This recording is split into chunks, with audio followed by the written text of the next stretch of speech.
Hello everyone. For this tutorial video I'd like to talk about conservative vector fields, as well as give a formula that you can use to predict easily when a vector field is conservative or not.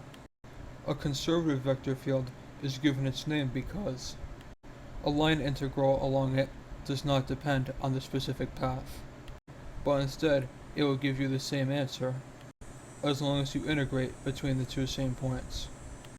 The more exact function that is represented with the f vector is called a potential function, similar to what potential means in non-technical contexts, i.e.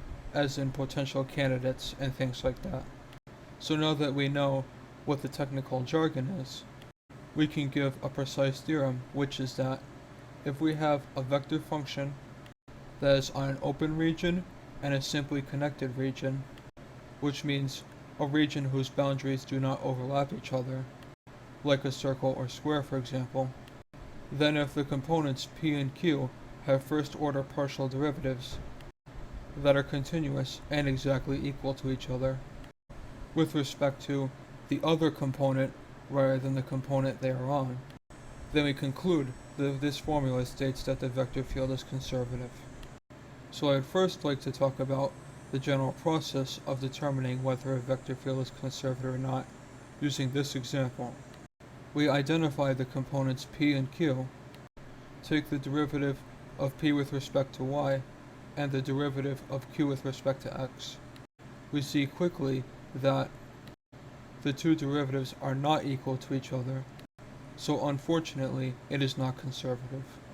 So now that we know how to test if a vector field is conservative or not, we can talk about how to find exact potential functions next.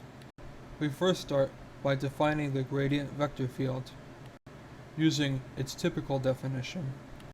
So we see that the original function is the gradient vector field of the potential function.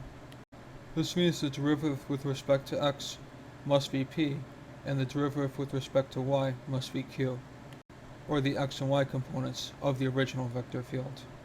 So now we can integrate these to get a more exact conclusion for the potential function. And we see the twist here is that the potential function of x comma y is exactly equal to both of these integrals at the same time. So if we're asked to find an exact potential function for this vector field, we would first take the partial derivatives and set these equal to the coefficients of each component. So now we integrate with respect to x first, and then we can next differentiate with respect to y and set it equal to q. So now we can see that the constant of integration can be either 0 or it can be the remaining part of the vector field. We don't know for sure yet. And so since we know differentiating the remaining part or the constant gives us 0, then the potential function must be in this form. And so if we finally take the derivative with respect to z, we see the remaining part, the constant derivative, is 0, so it goes away. And we know from Calc 1 that the derivative that gives us 0 is a constant function. So we conclude that the potential function is this final answer. Now that we have figured out how conservative vector fields and potential functions work, we can talk about a special shortcut you can use to evaluate line integrals, which is called Green's theorem. Don't forget to subscribe if you found this video informative, and make sure to see other tutorial videos, and follow me on either Facebook or Twitter for more content.